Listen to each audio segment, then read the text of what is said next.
when you grow up with a religious belief, and then the people, I mean, you go to combat, you know you're going to fight, but you don't know the repercussions, how intense they are to watch someone explode or disappear. And, you know, you see him once and then you don't see him. It's not like he falls on the ground, but that's very traumatic. And then when you seek help, there's no help. So you have a choice. You either deal with it and you reconfigure who you are, which is what I did.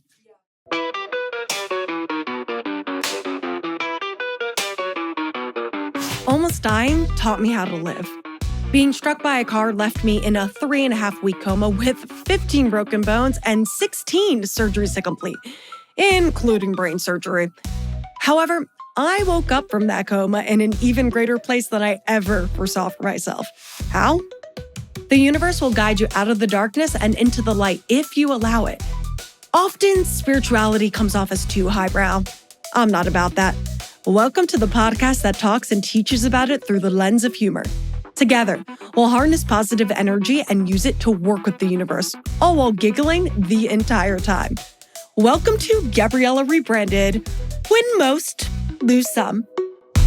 My intro for you is so long because Well, go ahead. This is Carlos Rodriguez. He has lived 800 lives. You immigrated from Puerto Rico to New York as a child when you were 8 years old, correct? Right, 1950. You were a U.S. Marine. You're a veteran, professional golfer.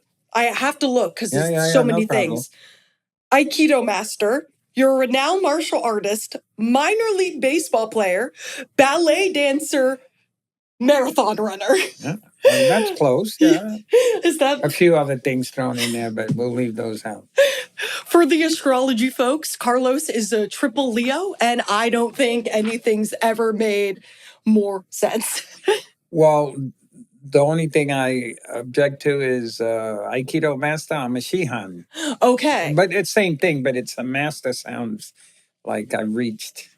Okay, can you clarify what that is? Because I don't know. Shihan is a seventh, eighth, ninth degrees of Shihan, and it's bestowed on you after a certain level. Mm-hmm. Right? And that's it. Okay. And Aikido, it's a form of martial arts. Yeah. It's the original martial art you were telling me earlier. The original, I studied from the founder of Aikido, Orishiba Sensei. My teacher was a student of his, and I studied in Japan with Watanabe Sensei, and they're all dead now, right? Yeah. Well, anyway. You started doing that, because this is what's really important and what I want to talk about the most today. You started doing that after the war.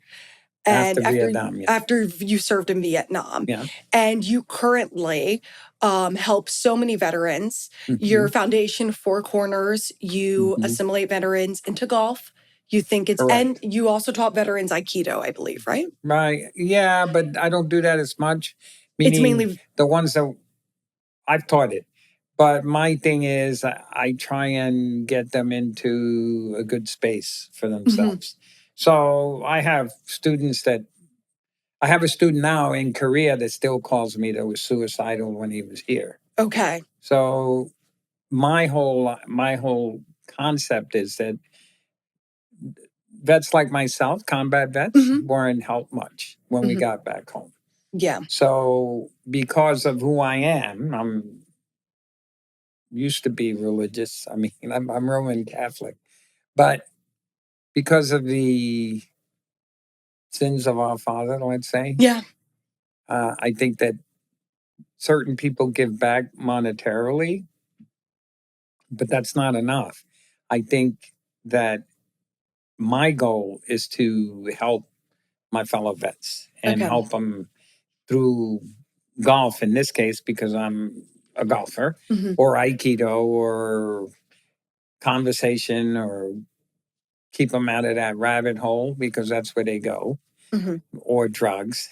And I want to contribute the best I can, and that's the best way I can do it as a teacher. I'm a teacher. I told you this earlier. Yeah, you're not a coach. You're a teacher. I have no. He clarified that to me. Well, I have no vested interest. I have no desire to be paid, or our foundation, Four Corners, we don't take a penny from the vets. Actually, we pay for everything, and that's the way it should be. Because, as I told you earlier, I think it's more important to give than to take. I mean, you can sometimes give financially, but that's not giving. I mean, if you want to give someone something, you explore who they are, which is I'm blessed because I have golf and my professionalism to get into my students' heads. And it's when a person extends that to you, you can't abuse it. You have to be Yeah. balanced. We Yeah. talked about that today. Yeah, we did. I had a So, golf lesson this morning. I did not play well. well, she kept complaining, and then I realized that she was a controller. And again, it depends on. My dad used to say, I always refer to my dad, but that no matter how much you accumulate, if you don't share it, then you're not a giver, and you can't take it with you, as the pharaohs found out. So I think giving is a rare thing now, especially with people, the new generations, because they're achievers. They want, but in achieving, you lose control of your balance because we become uh, more earners and less sensitive to our fellow men. I mean, giving is an art, but giving Giving is an- genuinely is the epitome of the art, which is if you give without, like a coach Yeah. has a vested interest in his product. But if you see the person as you see yourself, empathy is very important. So anyway. And you said, because I did research on you, you said the greatest thing that you learned from martial arts and Aikido was empathy. Yeah, that's right. That's what it taught you, how did martial arts teach you empathy? I was curious about that. Well, because through the training, I've trained with some exceptional players, Joe Hayes, Mike Warren, Albert Cheeks. From the day in the 60s, they were the top of the line. And like world title holders before it became a business, when it was really martial arts. But you share knowledge and you don't hoard it. Most people that accomplish things then profit from it. I'm not saying that you shouldn't profit from anything, but what I'm saying is that's not what a true martial artist does. He gives back and in a subtle way, not with, well, I gave you this and therefore you owe me loyalty or something. Loyalty comes from understanding when a student trusts. To me, gaining the person's trust is the key. And through empathy, you can do that without kind of, keeping the balance and not letting the student feel jaded or used or, when a student can come up with trust and say, you're my teacher, that's the ultimate goal. That's the ultimate goal. Right. And empathy is a key to me. And anything you throw out should come back with something new inside it. We tend to go back and forth and nothing is, we argue, debate is one thing, but understanding debate is something else. And I want to understand my students. I don't just want to teach them. Because if you understand them, you learn how to teach. And there's several ways of teaching, verbal, visual, so on and so on. So that to me is where empathy comes in. Because when we play, I mean, I could put the ball on the green, but I don't. Yeah. Because he makes me feel better. Well, it's not just that, because it makes you challenge me. And if you have an authoritarian, is that the right word? I think someone a master is a master because his students treat him as such, not because he states that he is. Yeah. Does that make sense? Yeah. So to me, watching you, for instance, today getting all flustered, I kept saying, that's okay. You hit it straight, but it didn't go where you wanted to. So I fudge a little bit, so that we stay connected. Yeah. And if I were to put the ball on the green all the time, you would have to wait. Yeah. But I learned that through my earlier teaching. Yeah. Just like I think something that's very interesting was kind of like a kismet experience is my dad shoved golf clubs in my hands when I was 5 and he said business deals are made on the golf course.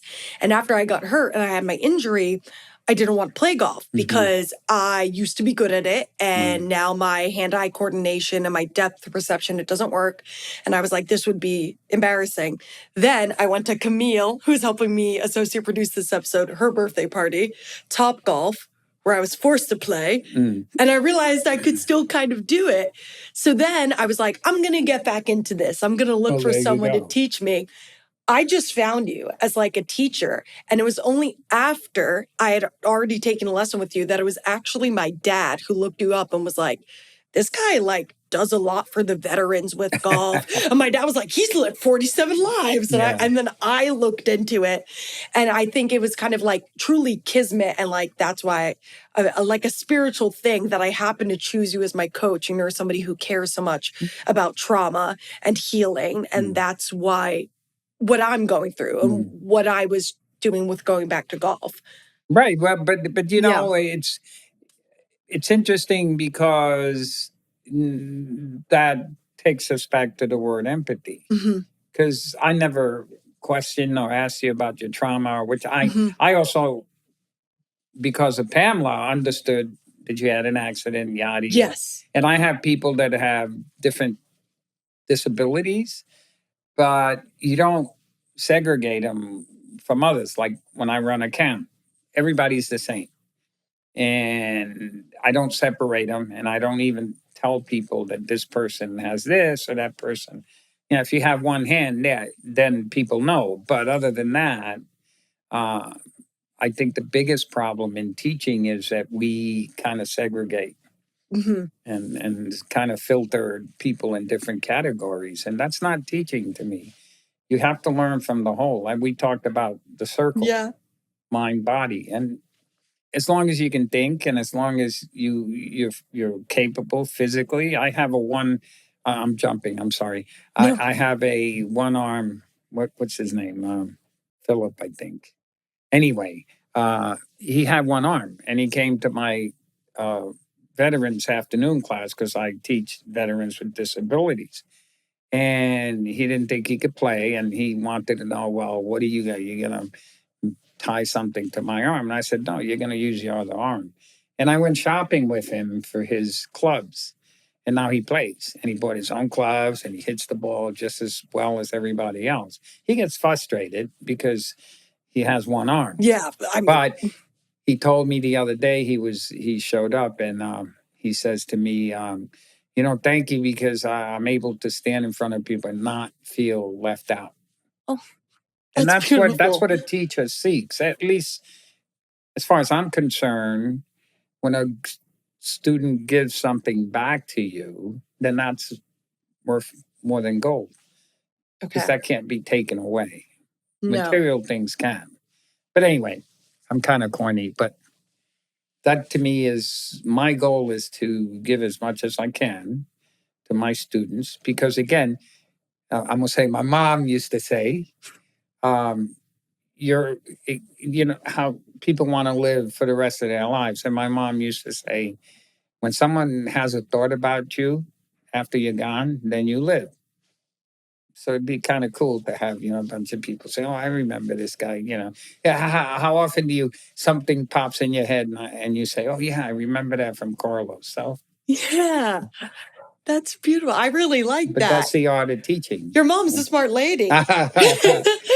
Well, we're here. She raised 10 of us. So 10? Oh my God, you're one of 10? Yeah.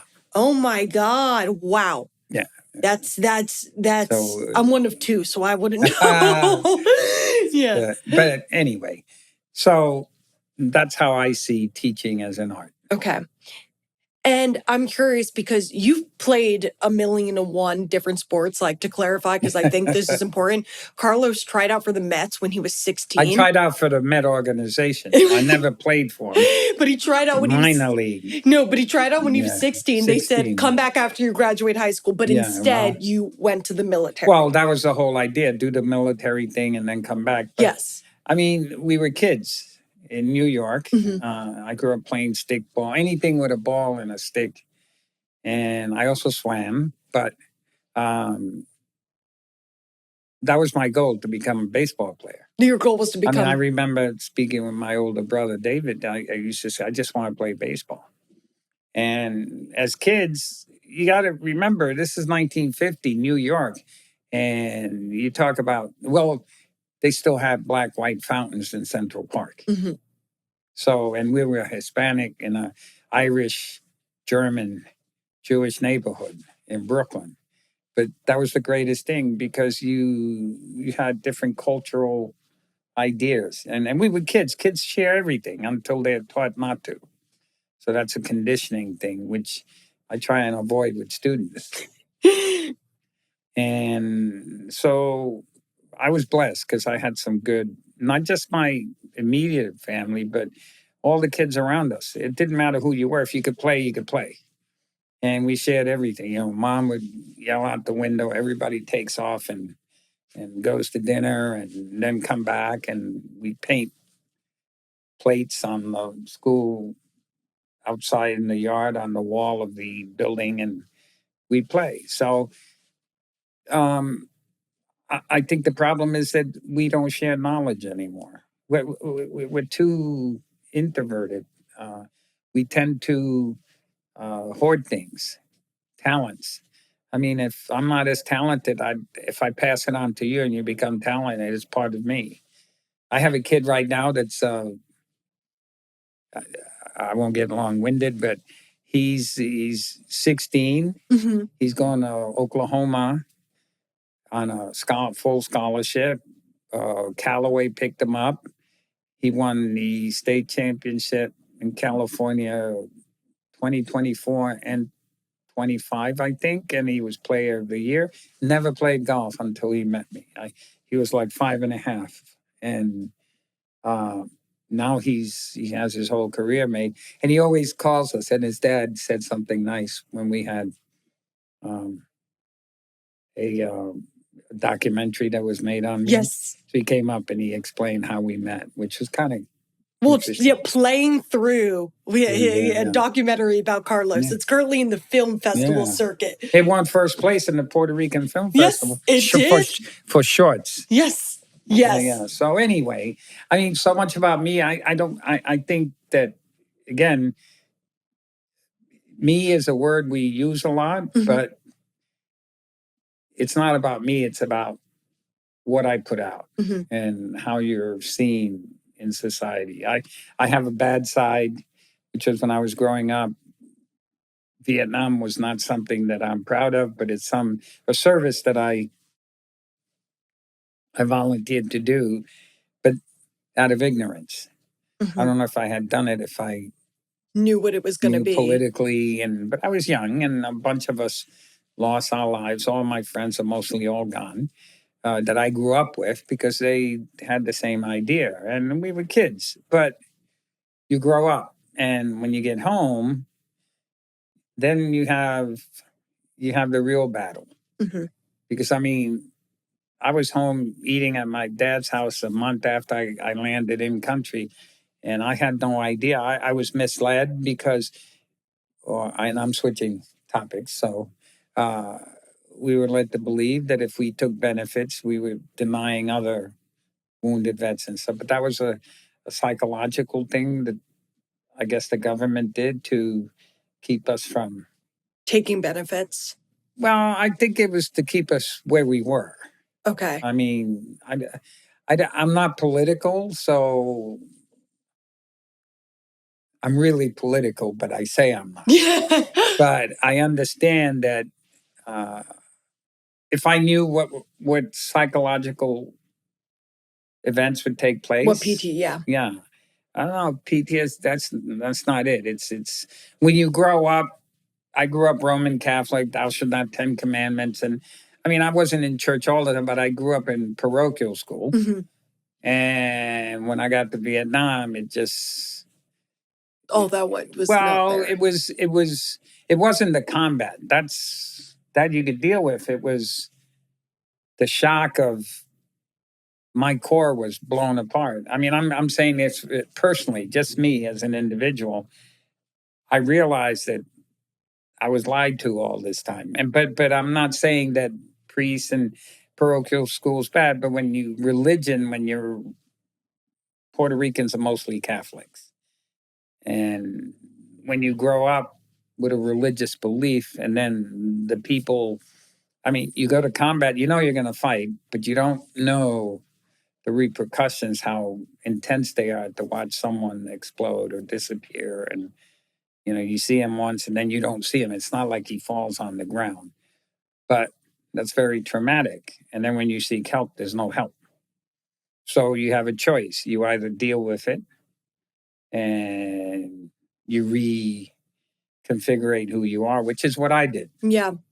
And you don't put blame on yourself. And that's why I tell you all the time, you make mistakes.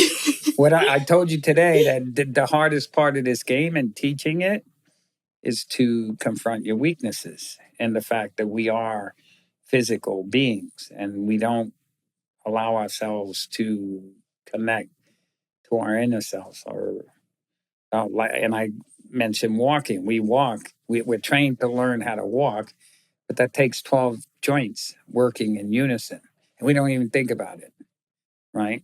And until we get to uh, changing again to golf, where we go like this, right?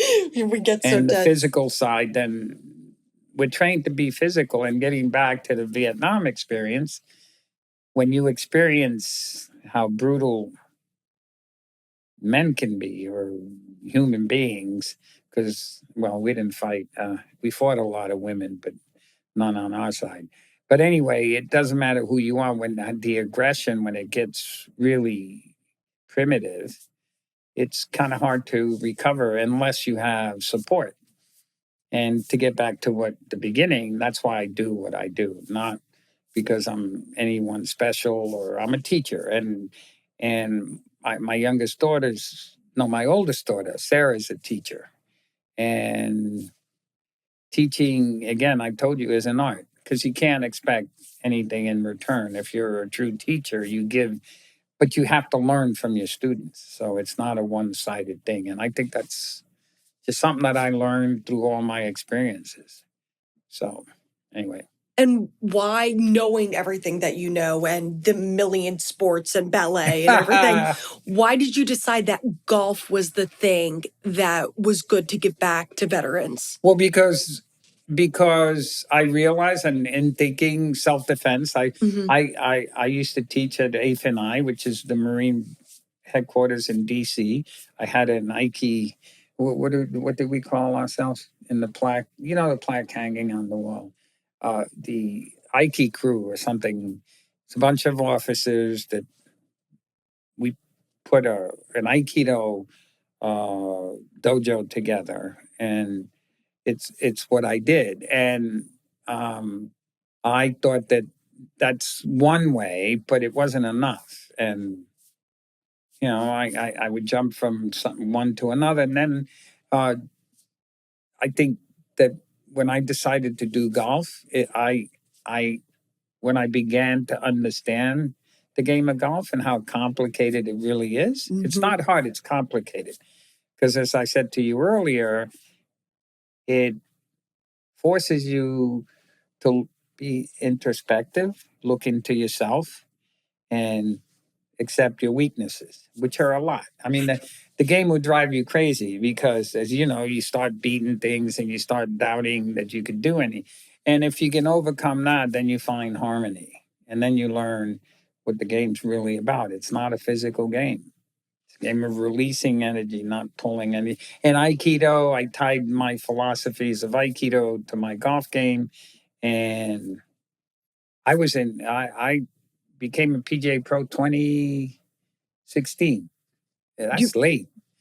But when I was younger, I go around, follow the tours, and see if I qualify for an open, and no one would pick us up. I mean, there were a bunch of us, and we gamble on the game to pay for fees to see if you didn't make it that day, you go somewhere else. But you follow the players, and you learn. You And learn. it's a fascinating game because it requires total harmony, mind and body. Total And that's what harmony. Aikido is, total. You have to be in sync. And I guess harmony is the best thing that you can give back to somebody. Well, balance. Balance, Yeah, especially somebody with a lot of trauma. Right. Yeah. Yeah. Well, you know this. Yeah, believe me, I know. But I mean, I meet guys that were snipers, and I mean, taking a lot of life, and then they say to me, "We like you because you care," and that's enough for me. But I don't notice. I never talk to you about anybody else. Yeah. And that's personal because if you're a true teacher, you don't share weaknesses from anyone about anyone, or you don't put people down, or you don't comment on. Yeah. Sometimes I'll say to Pam, "Oh, this person pisses me off," and I'll tell her why, and then I say, "Yeah, but that's part of it." That's part of it. Well, I have a thing with Pamela that if I give you a lesson Yes. and I don't call her, it means I can't. It's too much for me to talk about. Yeah. Yes, and you won't talk about it. Right. Okay. But anyway, No, there's. Or just you wanted. learn something about it. I truly believe that the teaching style doesn't change. The age group changes and the developmental capacities. Like, to me, children are a pain to teach because they know everything. But if you let them, I have groups, camps that I run. I have some exceptional kids that still their dads say, "Oh, thanks, my kid played through college. He's a doctor now." And you have so if you, to me, you don't change your teaching style due to the group. You change your way of thinking and conceptual uh, thinking when you're dealing with kids, but the core stays the same. And I see people at camps. Sometimes I play, and you see camps, and it's always kids running around and doing beating on trees and picking flowers. And so to me, I've witnessed, and I know golfers that kind of try and make them. If you don't want to, if you don't want to learn, just do whatever you want. As long as it's more like babysitting. But to me, when I run a camp, for instance, with little ones, I used to do, what was the ages, 6 to 8 or something, Pamela? Yeah. And I had a bunch of them, but I always, and I'm a loner. I don't break my groups up, and I don't have assistants or things like that. So I, I have them sit, we discuss uh, what they've done the day before, sight unseen. I get them to tell their names, where they go to school and their age, and that's hard to do because they don't want to. Yeah, they don't want to associate. But we start with a gathering and we talk about not the day, about what they did the day before, and then we talk about equipment and what have you. These are the kids. But the one thing that I don't allow is for them to fool around or prod each other. Or if they start sword fighting, I say, that's not what you're here for. I'm not a babysitter, I'm a teacher. And at first you get ENR, but then they want to learn because I'm not allowing them to. And there's always that 10% to get away with something. But to me, you if someone is acting out, I stop the whole group. And I say to them, well, we only have X number of time, X number of minutes. So if you want to fool around, go ahead and we'll wait. And that forces them to kind of become a cohesive group, right? Teenagers are a little bit different because they know everything. I mean, is it from going from, oh, they know everything, the little ones, but then when they're teenagers, they've already learned how to hit the ball and how to score, rules. And we used to give them rule books and have them. Uh, they had to the next morning when we sat at the tables. They had to. I asked questions, and if they didn't know, we go over it. And some yawn and some. And I reprimand them. I say, "Well, you shouldn't be yawning. Am I boring you?" Or I say, "You can yawn." And well, why can he yawn and not I? But because he listens and you don't. But I say it in front of everyone. I don't pull them aside, and I don't do stuff like that. And teenagers again, they know more and they want to play, and a lot of them do their own thing. And one thing I don't allow is phones. You can't have a phone. You can't play music. Uh, but and then the grown-ups, that's a different can of worms because that's when they have knowledge and they think they know how to play. And my saying to them, well, I don't like driving ranges, for instance, and I explain it to them and say why. I say because you're not playing golf, you're hitting a golf ball. And if you play golf, you know this to be true. It's like playing chess. You know that the knight's bishop and the queen's bishop move the same way, but they do different things on the board. So I try and teach them about the golf course. And these are grown-ups that I've had, guys that play forever. I had a hockey player that could hit almost 400 yards. And I said, well, but you can't play when Troy Bodie. And he came to me and he said, well, I want to play celebrity tournaments. And I just hit it too far. That's all I know how to do. So he spent some time with me and now he plays all the time. He sent me a jersey that's about this wide. I could sleep in it like a tent. I mean, the guy was a real good guy. And he said some nice things and that was it. And then I have other people, executives at Sony, that come to me and they want to play against their dad or corporate stuff. And you have to be able to accommodate them without intimidating them. And golf is a game of it's a personal game. You know this. You want to beat your dad, but you don't want to make him look bad. I'm saying third person, but it's the hardest game to teach because the teacher's ego takes over, especially in golf, because it's easier to coach someone and coach them a certain way, but not allow them to challenge your skills, Yes. right? And I think a true teacher doesn't care about that. The teachers I had in Aikido, I mean, I that's my true love, and Pamela can tell you.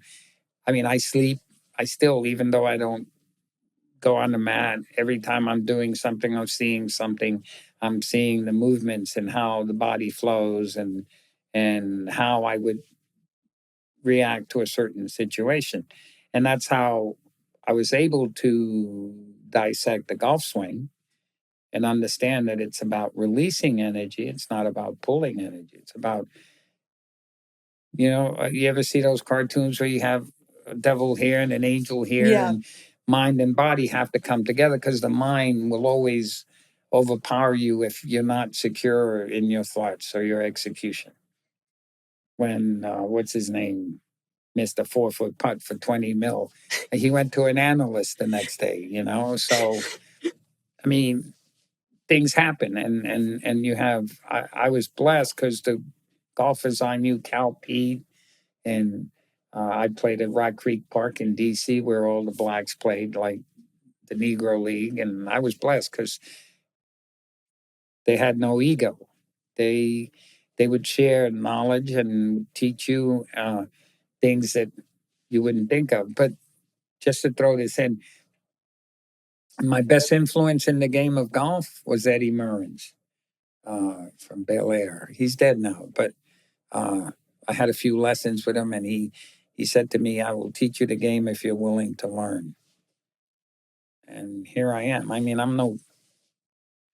I grew up in the ghetto. I mean, I 10 kids, and but my mom always said, "I want you kids to become something," and all of us are.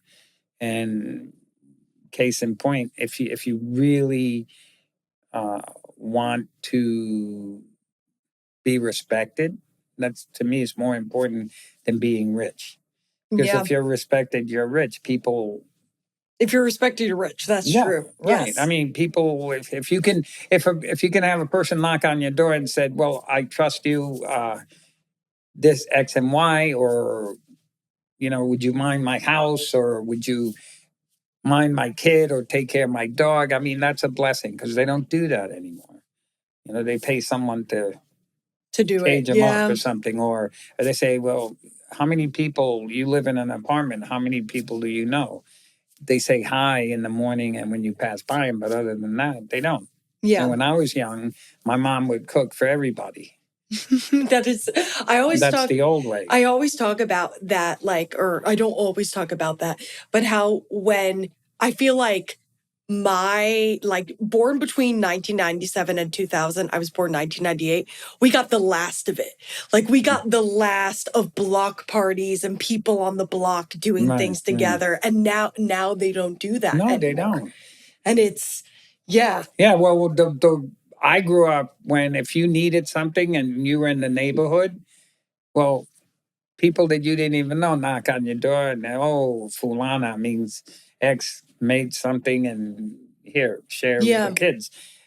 It wasn't where you hoarded things and you let it go bad, then throw it out instead of Yeah. sharing. Yeah. And I mean, it's for me, it's easy because I live with a great woman and she's my soulmate, but she's very giving, and that supports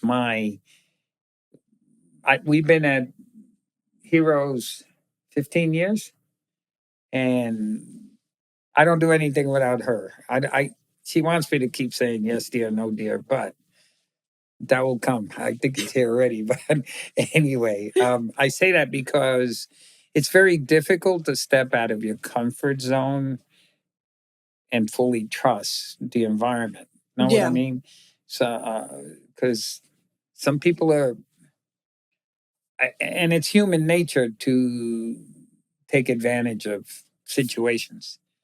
But again, going back to when I went into the military, the guys I went into, we took an oath, a handshake.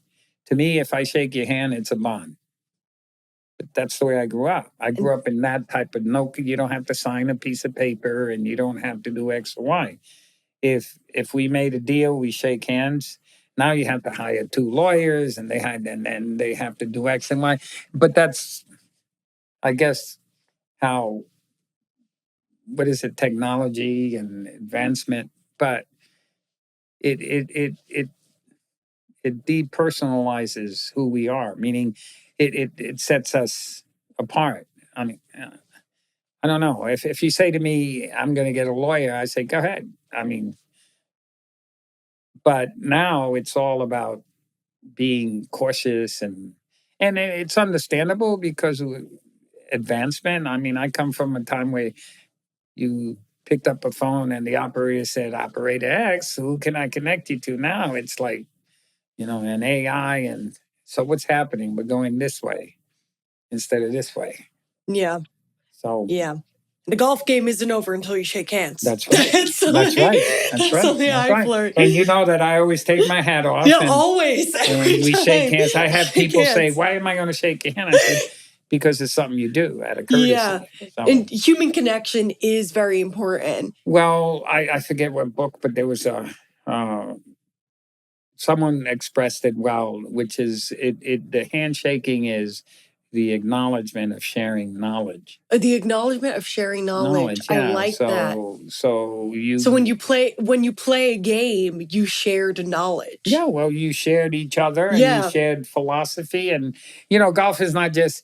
Now I call it commercial golf because these guys don't talk to each other. But if you look at the guys when I played in the '60s, '70s, '80s, they were characters, Arnie's Army and the Golden Bear and the Black Knight and you know, but like everything else, why would you have a Harvard law degree and she has a Harvard law degree and I went out of high school, they're busting their chops and I earned 60 million for playing a year of baseball or football or whatever. And I'm not against that. So don't misunderstand. I'm just saying this disparity is huge. Mhm. I mean, but I remember as a kid, a dollar went a long way. Now, I mean, what $35 for 4 tacos? Come on, but it's we have to find a balance point because Mhm. we're too out of balance. I think that's why there's so much conflict. Because we're too out of balance. You Now, know, what is it like? I'm just curious. Teaching veterans or those with disabilities golf, or well, both teaching both veterans and those with well, the disabilities ones golf. with disability, you have to really. It's like being in a vault because Mhm. they won't expose who they really are Okay. until you get that combination right. And if you make a mistake, they won't have anything to do with you because they look at it as being ripped off by the government or by society because they committed themselves to what uh, a cause They that was committed the honorable. service. Yeah. Yeah, but it's more than service. They're willing to give themselves up. Mhm. Even if you go to Europe and you don't fight, you're still serving. And then when you come back, they discard you. Yeah. Unless you're like everything else. I think it's a caste system, you have it and the have nots. But my point is to answer your question, when you teach vets with disabilities, they're looking at you as someone, an opportunist, because that's what they experienced. That's what they've experienced, even though Yeah. you're obviously Well, the not. VA gives them drugs, Mm, or yeah. medication. Don't miss, not drugs, but medications, and that's not what they need. Yeah. They need an ear to listen. And when I run I do four corners that we started for the vets, and I give clinics every Monday and Tuesday at 8:30 and at 1 o'clock on Tuesdays for disabled vets. And what I find is that they don't trust you until they feel like you're honorable or you have their best interest in mind.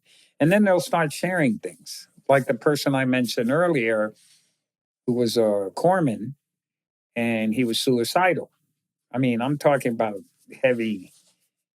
And he called me up because he took my clinic and he said, "Well, I want to talk to you." And he's in Korea and he still calls.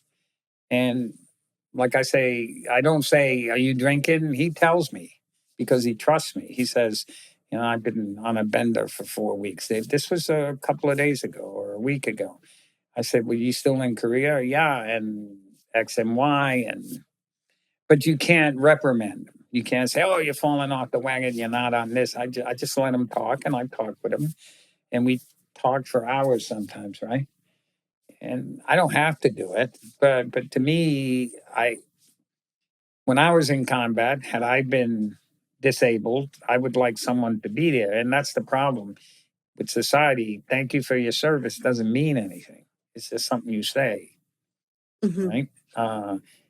But if you open, if you listen to what they're saying, and sometimes it comes out crudely, like, oh, like they don't care, but they do. But you have to listen, and that's what I think is missing. We don't listen to them I because know. we discard them. I mean, I'm a vet, Yeah. and I remember riding on the train. I had my dress blues on. I'm sitting. Someone spit at me. This was '68, and I never wore my uniform again. But I didn't get all crazy. Yeah. I just thought it'd be better. And I was blessed because mostly my mother, she was an angel because uh, she always had a meal and words, and she was, she's from the islands, and but that was enough. So comfort is interesting, and it comes in many forms. If you're just open to someone, you're eating some, offer them some. They'll say no, but the fact that you offered at least helps that combination Yeah. come, start to turn and stuff. At least, but that's me. And that's the way I think. No, but And it's so true because I've even witnessed it too that no matter what trauma or level of depression or other mental health issues or people who are just going through life and spiraling about something, people do just want to be heard. Like yeah. at the end of the day, that's all people want is to be heard. hmm I gave a clinic once. Example, Pamela bought me a Patagonian coat, green, and I said, "What do you? I'm going hunting." It was, yeah, that was my comment to her because I don't like the color green anyway. You don't like But green? it was nice and warm, and I wore it. And the first day I wore it, I was going to a clinic, and there was this vet, and it was cold that day. And he came out, and he had a little kid, and I think he was from Hawaii or something. And I forget his name. I'm bad with names, so let's say Tom.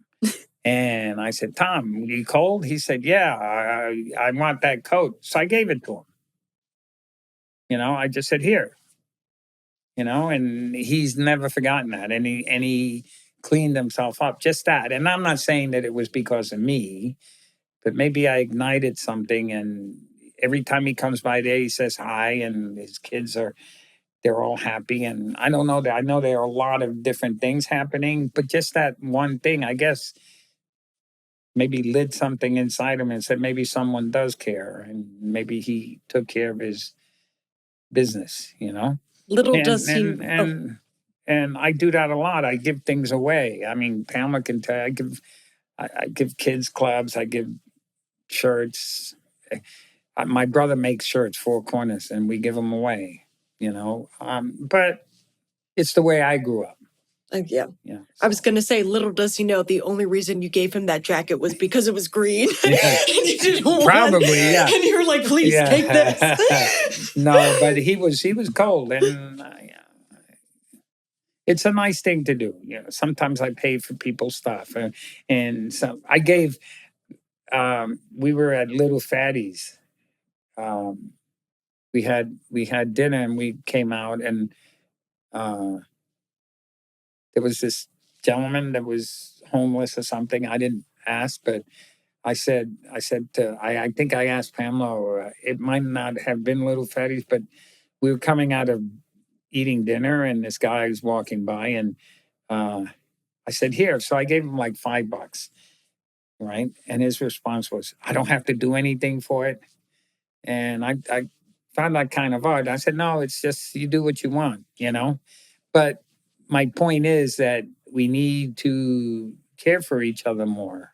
And caring doesn't mean giving things, it's just listening sometimes and acknowledging, or opening a door for someone that hasn't had a door, so many doors closed. I mean, simple things like that we forget or take for granted, right? Yeah. But when you do it for someone that's down and out, instead of buying them a jug or giving them drugs, or not talking to them, or making them feel not wanted. I mean, and you don't have to be homeless. You could live in a house and still be in Yeah. that same predicament.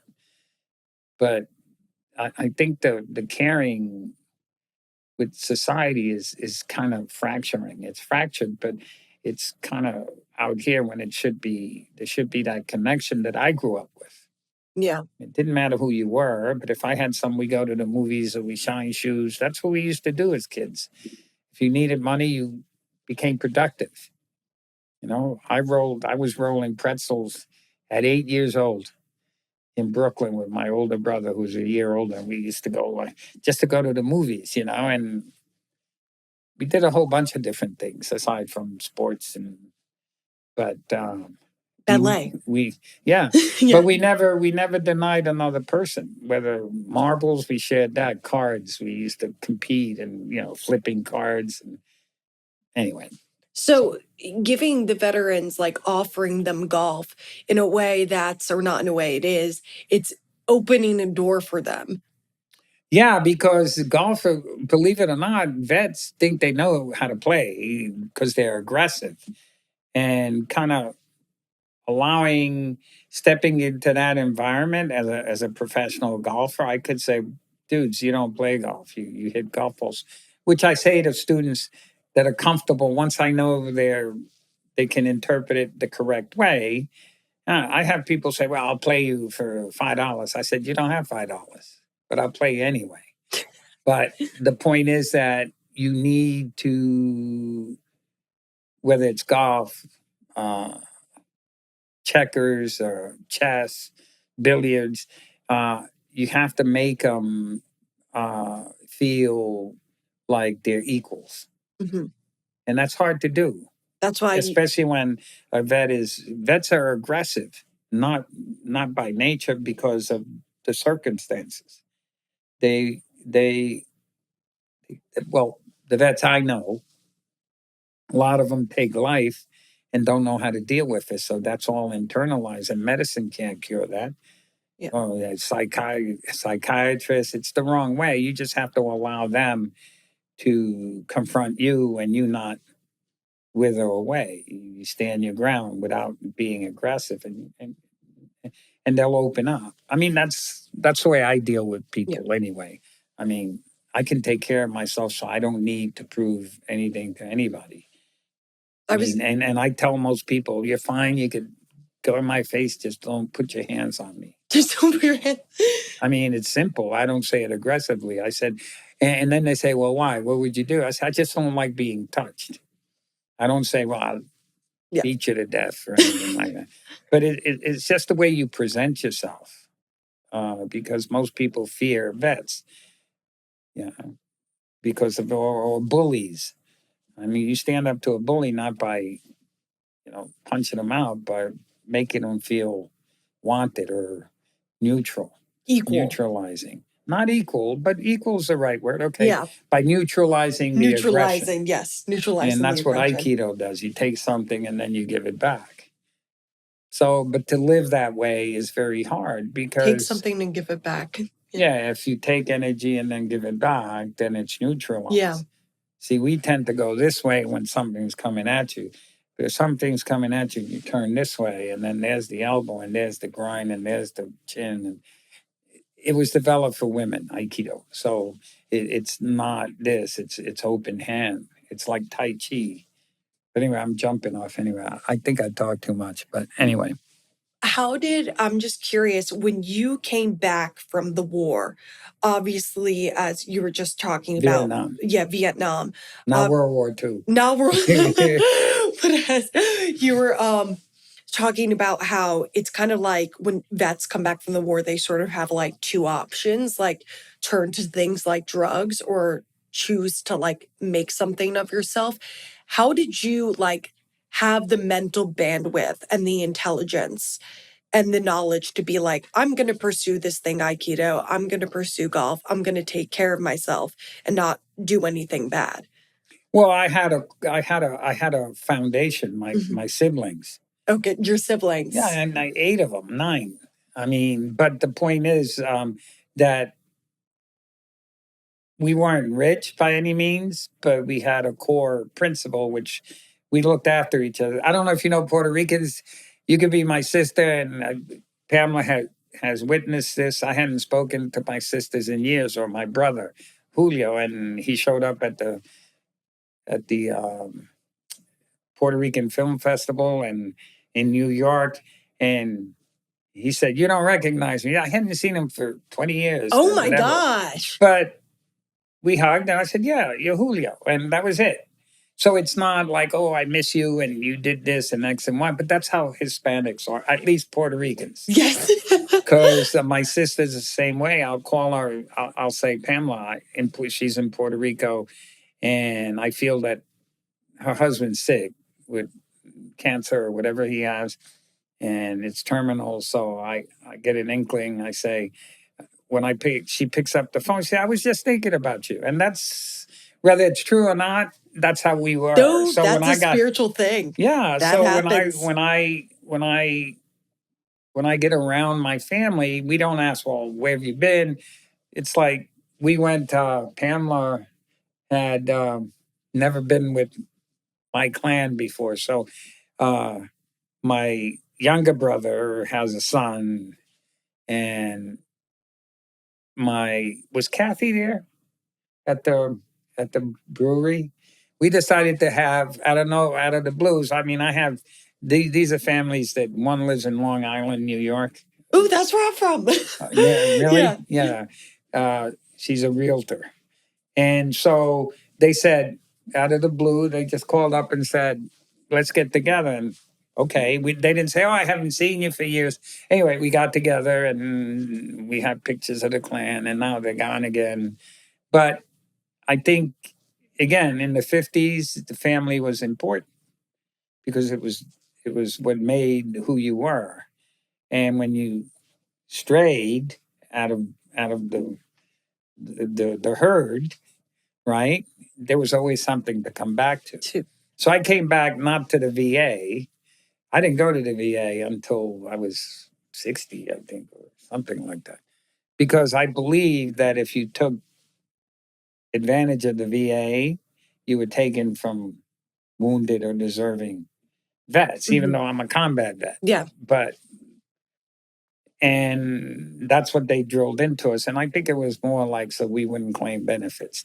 But just to let you know, I'm a combat vet and I'm supposed to be 100%, whatever that means. Because again, I didn't come to the VA. I went home and finished. Anyway, a combat vet is 100% automatically. Okay. When we got home, guys in my unit and guys that fought from 65 to 68, they gave them 30% because 30% of benefits? Yeah, and Okay. that's not right They're because supposed to get 100%. yeah, it's the way it was said. But we didn't know. We're vets. We fought and we came back, and whatever they gave us, we thought that's what we earned. But as after Vietnam, and I forget what general or who was it that said, well, we're going to correct the 30%ers. That's us because they promised us something. And you didn't get it. Well, we didn't care. I came home not for benefits. I came home with trauma and stuff, and it was over. And I had my mom, my family, and You I had people traveled to around. listen to you. Well, they let me in the door.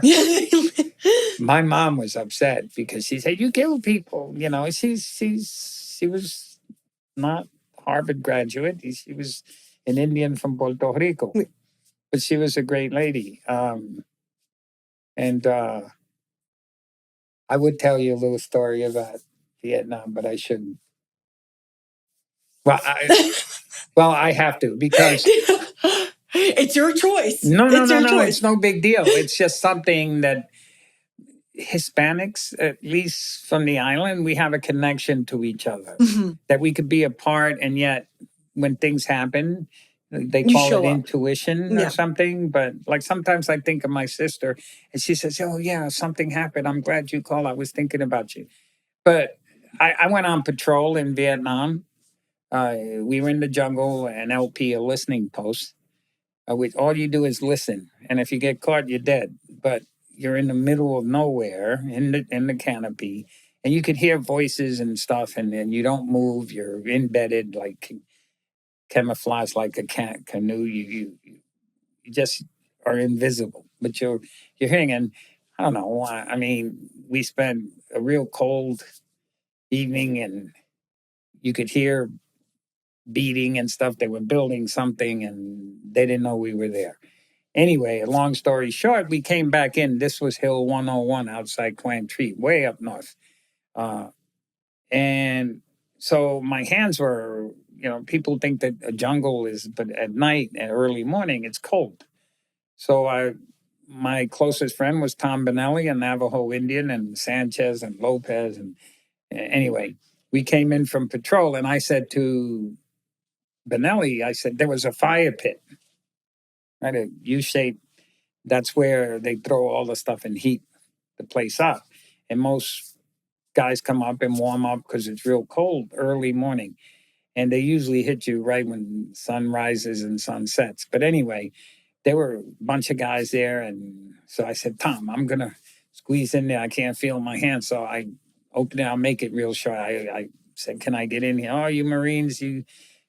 Some vocabulary went through, and so I started warming my hands, and Benelli said, "Well, hurry up." And we lived in a hole, and we had a certain kill zone. Uh, uh, it's not a bunker; it was a hole in the ground facing north, I guess.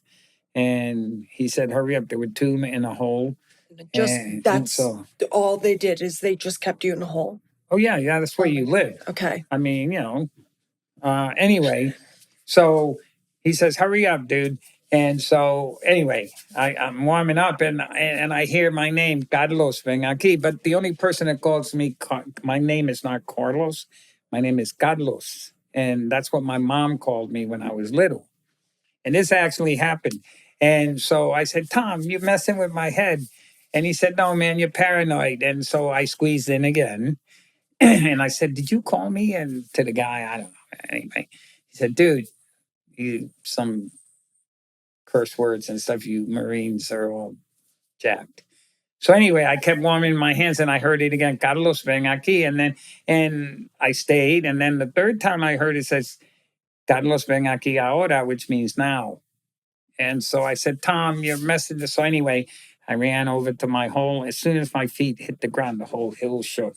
Everybody there was killed. You see a big mushroom cloud and the whole thing. What happened was mortar rounds come in crates, wooden crates. Yeah. So someone must have thrown one in thinking it was empty. And it took time for it to explode. But it killed everyone there. And I got home. I won't get into what, gathering the bodies and stuff. But when I got home, I said, "Mom, I have something to tell you. This happened." And she took me by the hand. And my mom's Indian, so she's real superstitious. So in the brownstones in New York, you had a sink, and then underneath is where you put all your. Yeah. So she opened it up. It had my graduation pictures and candles all the way around it. And she said to me, "I knew you were going to come home." And that actually happened. That freaked me out. And That's how I became. crazy. No, yeah. And there's been other incidences of guys getting medals and jumping out because they forget it. And so things happen. I don't know, but that actually happened to me. You just literally heard like your mom calling yeah, no, I you. heard my name. Or your and name, I didn't yeah. connect it. It's like maybe I was delusional because we spent all night, 3 days in a hole just listening to things, and you can't move. You crawl, and you if you're spotted, they kill you. And we're kids, so you could do that. But when I got to that fire pit, I heard my name, and only my mom calls me by my name. So everybody, Americans call me Carlos, not Carlos, Carlos. But I don't know. I mean, but I explained that story, and well, she fed me because she always used to feed me, and I would talk to her, and she'd rub my hair and say, "Oh, I wasn't worried about you." Anyway, that's like a beautiful that's story. freaky. But that's no, freaky. It's it freaky happened. for It happened. sure. But I've heard a lot yeah. of stories after that. I get with vets, and sometimes we sit and talk about your parents and. It's yeah. But that goes back to connection. Our parents taught us how to look after each other psychologically, not necessarily physically. But I was blessed. It's the time period was different. Yeah. So anyway, what advice would you give to trauma survivors to, as you said, unlock their vault? believe in yourself. Believe in yourself. Yeah. Express what you're feeling, and if the feedback is lightning to you, if you like the feedback, then that's real. And if the feedback you don't like, then stay open. Because there are many different venues that you can take, but don't close yourself out. Because you have to be able to open up to yourself first. Sometimes we're spontaneous. We do things and without clarity, like when you hit someone accidentally. And you say, "Whoa, I didn't mean to do that." But when you're traumatized, I know I went through it. And when you're traumatized, you want to blame yourself, and then you don't. You come out with aggression toward others, or seemingly aggressive, even though you don't think you are. Uh, Play golf. Play golf. No, seriously, I say that, or Aikido, or something that keeps you in harmony. But as I said to you earlier, I said to you, and I've known you for a little bit, but I was comfortable enough to call you a controller, right? And Yes. she kind of stiffened up a little bit. But I said that because I felt comfortable enough for you to take that and translate it to what you were doing, which you did. Then you hit a good ball. But then you went back to, and the thing is, don't get into denial. You know, you can only ask for help if you're willing to stand up Yeah. and with whatever feedback you get. And if it's negative, go somewhere else, ask someone else. Yeah. Don't internalize, because that's the problem with most vets. You go to a psychiatrist or you go to the VA, they don't ask you what your problem is. They'll say, "What's your problem?" And that's not the way to approach a person. As soon as you say to a vet, "What's your problem?" then he shuts down, or a traumatized person. Because if you knew your problem, you wouldn't ask for help, right? Yeah. So I don't know if that answered your question. No, that did. But And I told you I'm a teacher. You are a teacher. I deal with a lot of people, and I think the teaching's a true art if you're a true teacher. And I'm not saying that I'm all that, but I listen. You listen. And I mean, I'm not a Harvard graduate, but you I listen. And listening is what we're missing, I think, in society. Especially when you think that you're better than a person that's sitting in front of you. Meaning, not that you're being malicious, but if you sit there with someone drooling, you should look at them as, and then going back to empathy, you should be empathetic enough to hold it in and not show your disdain, for the drooling. But he's a person, and then once that person, people that are internalized and are hurt, they know when a person is real, right? That is very true. Someone who's been hurt, when a person's real. And you can't hide that from people. No. So, I mean, I tell my students, and I tell you, it's a hard game. What makes the hard game is that it exposes you for who you are, weaknesses and strengths. I told you that today. Yeah. Because you were beaten, and I said, "Well, it doesn't bother me. I have an hour and a half with you." So, but it beats a psychiatrist, right? Yes, it does. No, it was bothering me. Yeah. No, I know, but not you. But I kept in touch with you. I could have just kept quiet and let you vent, but that's not what a teacher does. I mean, my job is to, again, unlock what's in there for you, not for me. I already know. I mean, and that's not arrogance. If I didn't know, I couldn't help you. If you didn't know, you couldn't help me. Right. Because you've coached millions. Well, I know because I've been traumatized and I've taught. But to keep that balance, it's hard, because then arrogance on the teacher's part, he thinks that when you think you're better than the student, I think I told you this earlier, a good teacher is a good student. But that means more, you have to keep a balance with all your students. I get students that look at me, and I mean, I've had people that I would like to say in meeting them, I sit down and I interview them and we talk for a little bit. I did that with you. And they start yawning, and I say, "You can yawn. It's okay. I get boring sometimes." But that's my way of telling them, pay attention and maybe you'll learn something. But I don't have to tell them, be aggressive and get into a trip about why they yawn. Am I boring you? If, why I don't have to be here. That's nonsense. So trauma is something that especially with, you went through a brain injury, but you must have had good people wanting you to, recover. And recovery is forever. Recovery, I mean, I mean, it doesn't end. So it's hard to be balanced. But to me, being balanced is within yourself. If you're balanced, then your aura is balanced. Yeah, and you don't have to go in and out. I mean, you know what you want, how to do it, and how to keep that door open and not shut it. because you've gained something. And that's the hardest part, is to keep it in plain sight, right? So anyway, did I answer your question? This was so peaceful. You're such I'm a a man of peaceful. peace. You have such a peaceful delivery. Well, thank you. But And something that I wanted to ask you, and I think it might be the last question, was I what still have saliva, so that's okay. what I think it's important. I want you to say, what do you wish that everyone knew, or the empathy they extended the public to veterans? Because veterans are often very misunderstood group. So what do you wish that the public knew about veterans? That they're human, that they're just like they are. And if you really want to help a veteran, don't say thanks for your service. Be honest. Whatever you say, that's what do they call it? Something you say all the time. Everybody, thanks for your service. Thanks for your service. What service?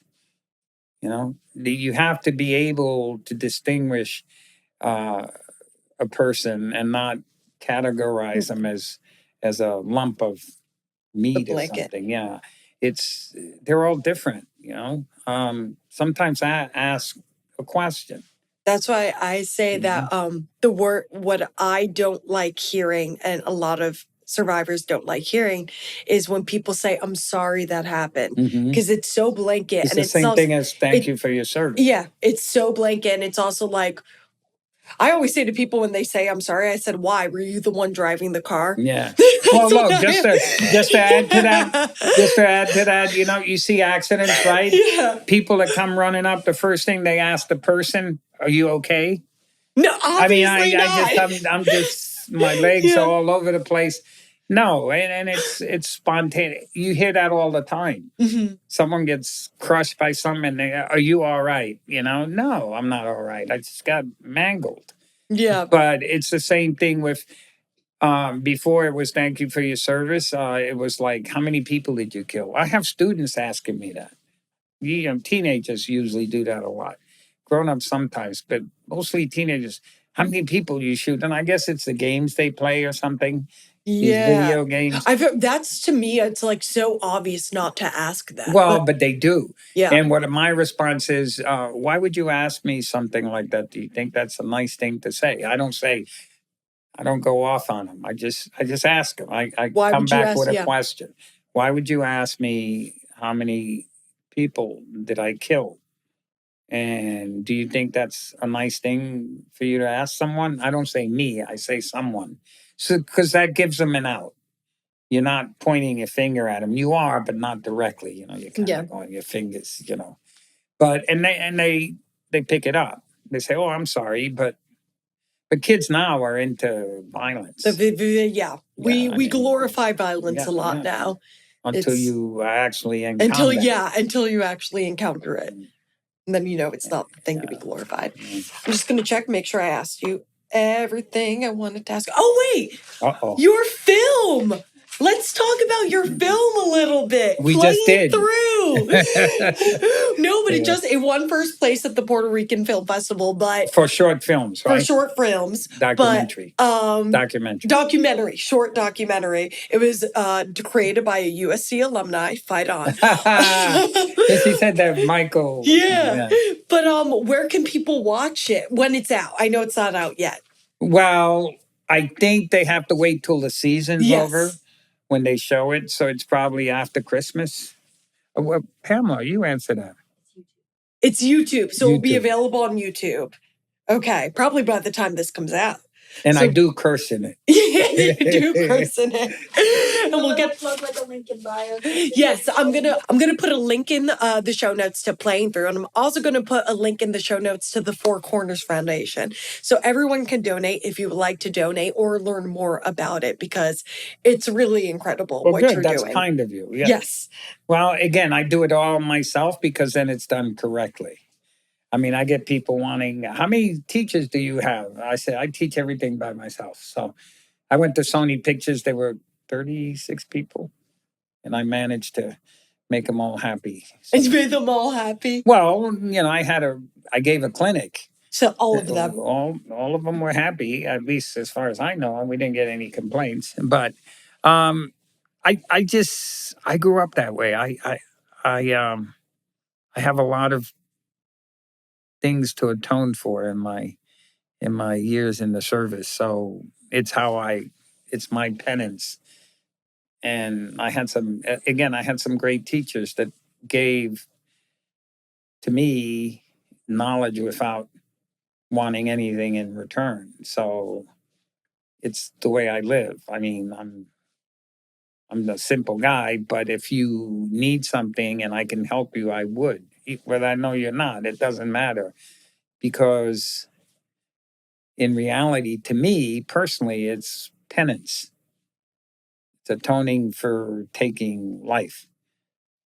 So if you can admit or to yourself what you've done, and instead of hiding it or suffering with it, let it out, and then you stay in harmony with yourself.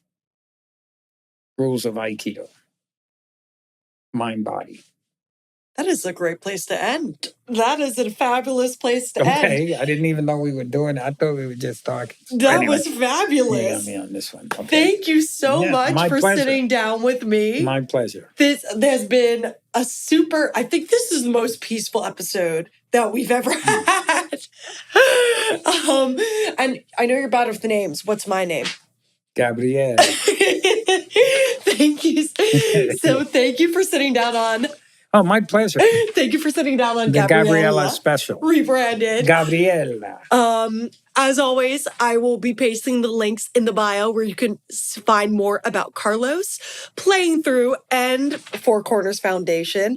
This has been Gabriella Rebranded. Win most, lose some. That's what I said. Because isn't all of life winning most and losing some?